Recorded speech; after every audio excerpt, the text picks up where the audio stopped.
Pagbabago sa senior high school curriculum at pag-alis ng 3 subjects sa kolehiyo, ating tatalakayin kasama si Pasig City Representative Roman Romulo, ang chairman ng House Committee on Basic Education and Culture.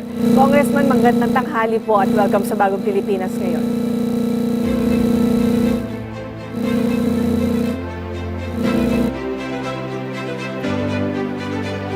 Hello, sir. Hello, sir. Hello, sir. Hello, sir. Yes, Ma'am Weng, I hear you na. Yes po. Simulan na po natin. Ano po yung masasabi ninyo sa bagong panukala ng DepEd na gawing bahagi ng senior high school curriculum ang 5 general education subjects mula sa kolehiyo? Tama yan, Ma'am Weng. Actually, 8 po yung naiiwan pang GE subjects sa first year college. Ang sinabi po natin, kung maaari, ay mag-usap ang CHED at DepEd para dun sa 8 subject na yon, ay yun yung mababa natin sa senior high school. Dahil alam po natin, noong 2013, nung pinasa yung batas tungkol sa K-12, humaba po yung grade ng basic elementary natin dahil ang dagdag ng 11 and 12. Tapos, nalaman na natin ngayon na pati ang college years po, dahil may mga bridging programs, yung iba-ibang mga eskwelahan, ay medyo humaba rin. Kaya ang sabi natin sa DepEd, baka naman pwede makausap ang CHED, yung GE subjects na naiiwan sa first year college, baka yun na lang ang pwede natin gamitin sa grade 11 and 12 para mabawasan naman yung at maging college ready yung ating mga estudyante. Ang sagot po nila sa atin nung isang araw, tama po, 8 yung subjects na GE na naiiwan, pero sa 8 yon, 3, sa totoo, tinuturo na raw po talaga sa grades 1 to 12. Yung 5 na naiiwan sa first year college, parang payag na po ang CHED na yun na po ang ituro sa grade 11 at tinatanggap naman ng DepEd para hindi na po magkaroon ng duplicity o paulit-ulit. Pag tinuro na sa ating grades 11 or 12 o kahit sa buong 1 to 12, ay dapat hindi na natin ituro sa first year college. Dahil po yun, 8 subject po yun, 24 units. Pag completely na shift na po yon sa ating grades 11 and 12, ang mangyayari po, mababawasan ng 24 units ang first year college. So ang 4-year course, dapat mabawasan ng 1 buong semester. So kung ayon po sa inyong pahayag, inaasahang mababawasan ng 1 semester ang taon ng pag-aaral sa kolehiyo dahil sa pagbabagong ito. Sa paanong paraan po ito pwede maging posible?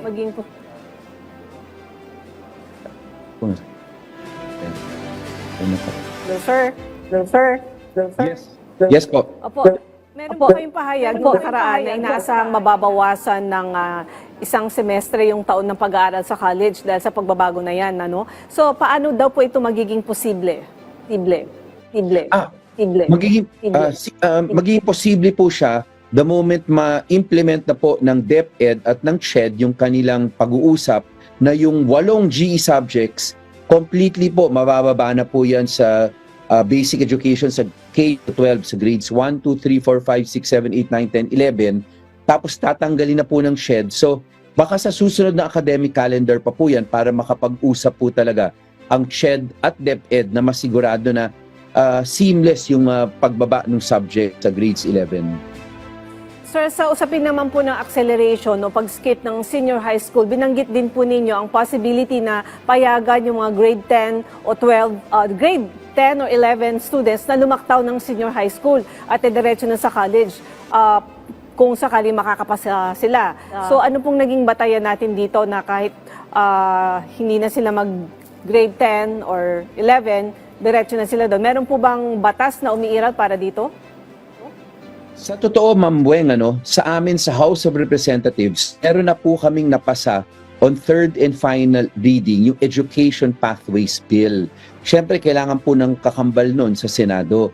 Ilalim po nung pinasa namin sa House of Representatives, sinasabi namin, after grade 10, ay payagan na sana yung estudyante na makakuha ng isang honors exam. Pag napasa niya yun, pwede na siyang exempted na siya sa 11 and 12 para makadiretso siya ng first year college. Pero nung nag-uusap po kami nung Lunes and Wednesday kasama ang DepEd at CHED, ang lumalabas po sa revised senior high school curriculum, di ba po may 5 pang naiiwan na GE, bababa po yun sa grade 11.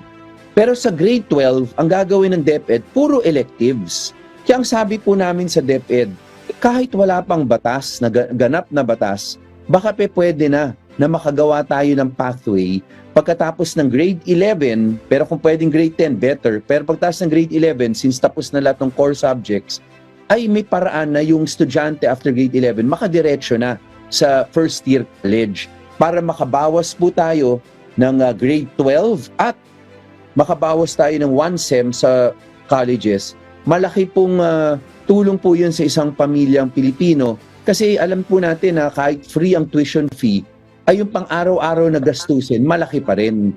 Kaya sabi natin, hanapan na po natin ng paraan na siguraduhin natin quality yung edukasyon para may kalidad na trabahong makuha. So itong mga nagduduplicate naman o hindi naman kailangan, tanggalin na po natin para seamless yung pag-transfer nila sa college. Kung sa bagay, mag-take naman sila ng exam. Kung pasado naman sila at talagang pwede nang lumaktaw ng grade 12, bakit hindi? Nung panahon naman po natin, ganun din, no? Pagkatapos ng high school, mag-entrance exam, meron pa tayong NCEE, tapos mag-entrance exam doon sa college o sa school na gusto nating pasukan. So sa tingin niyo, sir, ano naman po yung posibleng hamon o limitasyon sa ideyang ito, lalo na sa aspeto ng kahandaan ng isang estudyante? Unang-una, tungkol kung ano man ang hadlang para dun sa exit sa grade 10 or sa grade 11, ang unang challenge lang po dyan talaga ay yung kung kailangan ba talaga ng batas o hindi kailangan o kaya na ng Department of Education. Pag naman tungkol sa usapin ng handa ba yung estudyante o hindi, Ma'am Weng, currently po, meron tayong grades 11 and 12. Sa totoo, 16 core subjects na nga tinuturo dyan and 15 electives. 31 yung mandatory subjects. Pero kahit magtanong po kayo sa mga mag-aaral, pagpasok nila sa kolehiyo, limitado pa rin po ang choices nila. Pagka hindi tama yung strand nila, minsan hindi sila tinatanggap ng kolehiyo do sa program na kanilang gustong pasukin. Pangalawa, inamin rin naman sa atin ng CHED, nagkakaroon ng bridging programs. So ibig sabihin kahit sa kasalukuyan na merong 31 subjects, ay hindi talaga college ready kasi may bridging programs. So ang sinasabi nga natin, ayusin na natin ng maayos. Ano po ba ang kailangan ng kolehiyo? Yun po na pag-usapan. Yung GE subjects na ito na po ang gawin natin para sa grade 11. Ngayon po, Ma'am Weng, yung tungkol naman sa pagbawas ng half sem, ng 1 sem sa kolehiyo, yun naman po talagang kailangan lang talaga na ma-implement yun ng ating colleges, universities through the Commission on Higher Education and CHED. So yun, lahat po yan sa totoo kaya naman po yung pagkahanda po, alam naman natin ang totoo. Basta naman yung competencies tama, basta naman may functional literacy, yun ang lagi natin inuulit-ulit sa grades 1 to 3, siguraduhin natin may functional literacy. Alam naman natin na ang batang Pilipino matalino, magiging handa yan. At base naman sa, kahit nung panahon po natin, kaya naman. Pero Ma'am Weng, gusto ko lang liwanagin, ang K-12 may iwan pa rin. Parang binibigyan lang natin ng option yung bata. Pwede siyang kumuha ng exam para makadiretso ng grade ng first year college. Pero alam din natin ang totoo, meron mga mag-aaral na sa tingin nila o pananaw nila ay mas maganda pang ituloy nila yung grade hanggang grade 12 sila. Papayagan po natin kasi nakahanda rin naman ng DepEd na mga electives sa grade 12.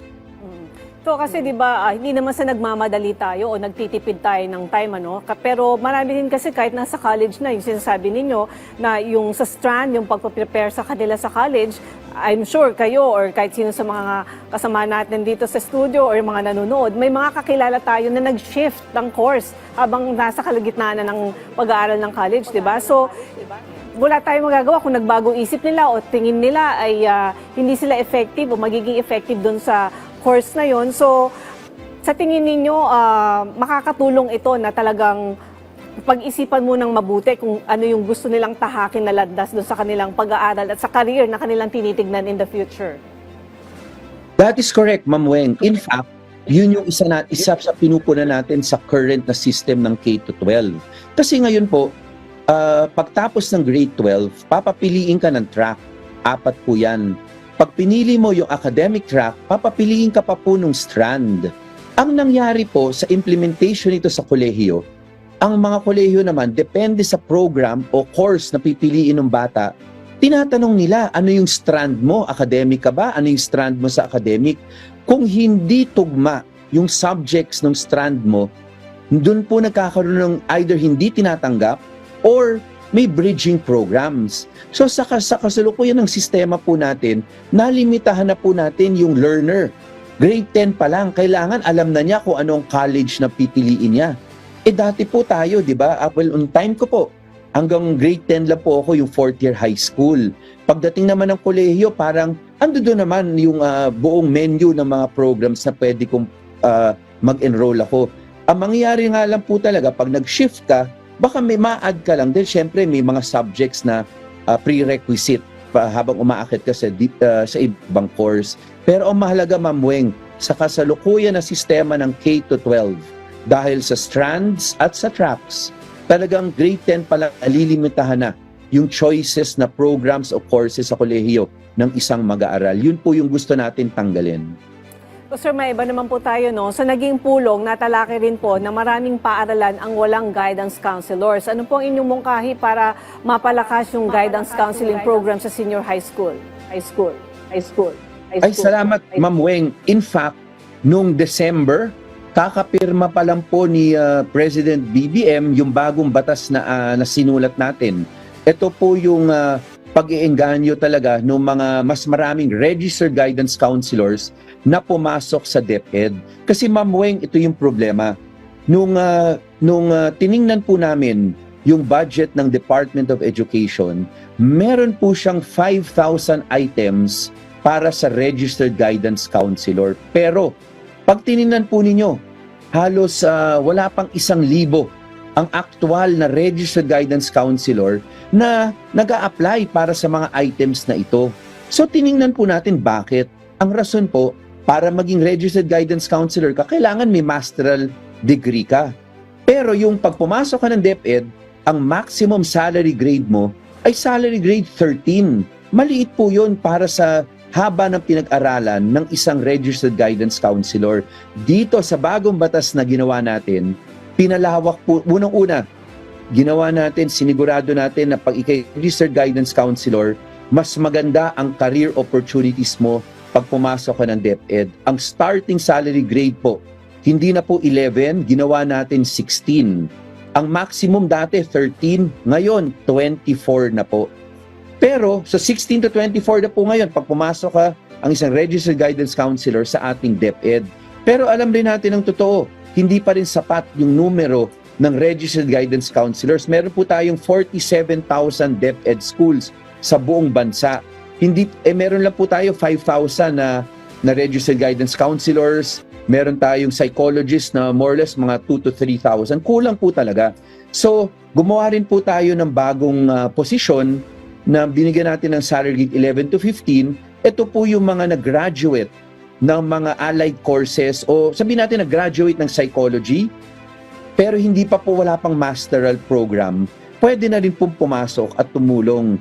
Pero of course, mas mababa yung salary grade nila. So, 11 to 15. Ginawa na po natin, pinalawak rin po natin yung pwede mga dalubhasa na pumasok at tumulong bilang registered guidance counselor o magbigay ng counseling at inangat po natin yung kanilang salary grade.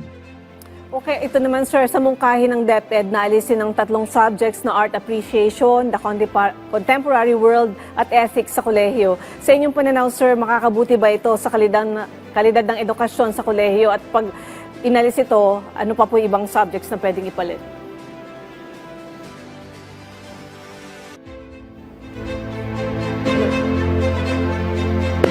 Tinuturo na po lahat yan sa basic education hanggang grade 10 tinuturo na po yan. Yung values education, GMRC, meron na po tayo from grade 1, 2, 3 hanggang grade 12. Yung art appreciation, meron na rin po tayong arts. Yung world history, meron na rin po tayong araling panlipunan. Ang punto nga po doon, mahaba na pinag-aaralan natin sa elementary yun, sa grades 1 to 12, dapat ay wag na natin ulitin sa first year college para hindi naman bumigat pa yung load ng ating mga mag-aaral sa kolehiyo. Hindi dapat maapektuhan ang quality of education kasi dapat may kalidad ng edukasyon na doon pa lamang sa ating grades 1 to 12. So sir, sa tingin ninyo, ano yung magiging epekto nito sa mga guro na nagtuturo ng mga subjects na to? Unang-una, no, yung mga nagtuturo po niyan, kunyari yung general GE subjects po na yan, sigurado ka naman po una, dapat tingnan ng CHED kasi meron pa rin tayong mga courses o program sa kolehiyo na parte lang po yung subjects na yan. Hindi naman po, hindi tatanggalin po yung buong course. Hindi po katulad nung ginawa nung 2013, kung maalala po ninyo. Nung unang pinasa yung K-12 noong 2013, ang naging bunga po nun, buong department na wala yung Filipino department. In this case po, hindi po mangyayari yan dahil hindi naman natin pinapatanggal yung buong programa. It will be subjects lamang na tinuturo na o ibababa natin sa ating grades 1 to 12 para ma-avoid yung duplicity. Para hindi naturo na po, wag na rin ituro ulit. Kasi again po, no, dapat may quality education tayo sa ating grades 1 to 12 para ganap ng alam nila yan. Pagdating nilang kolehiyo, pwede na silang makadiretso o makafocus doon sa mga kurso na talagang yung subjects ng kurso na pinili nila. Okay, sir, panghuli na lang, mensahe nyo na lang po sa ating mga kababayan na nakatutok sa atin ngayon. Yes, unang-una po, no, alam nating lahat na sa pangkaraniwang pamilyang Pilipino, napakabigat po ng napakahabang pag-aaral. Nung dinagdagan po natin ng 2 years, ng grades 11 and 12, tapos dahil dito humaba pa ang kolehiyo, naging mabigat sa pangkaraniwang Pilipino. Ang gusto ng pangkaraniwang Pilipino, kalidad na edukasyon para makakuha sila agaran ng kalidad na trabaho. Dito po sa ginagawa natin, doon po tayo patungo. Sinisigurado natin na merong kalidad na edukasyon para namang kalidad na trabaho ang makuha. Hindi katulad na nangyayari ngayon. Kaya sana po, konting pasensya na lang, aabot rin po tayo dito sa ating atikain para sa ating lahat. Okay, sir, maraming salamat po sa inyong oras. Pasig City Representative Roman Romulo, ang chairman ng House Committee on Basic Education and Culture. Salamat, Ma'am Weng.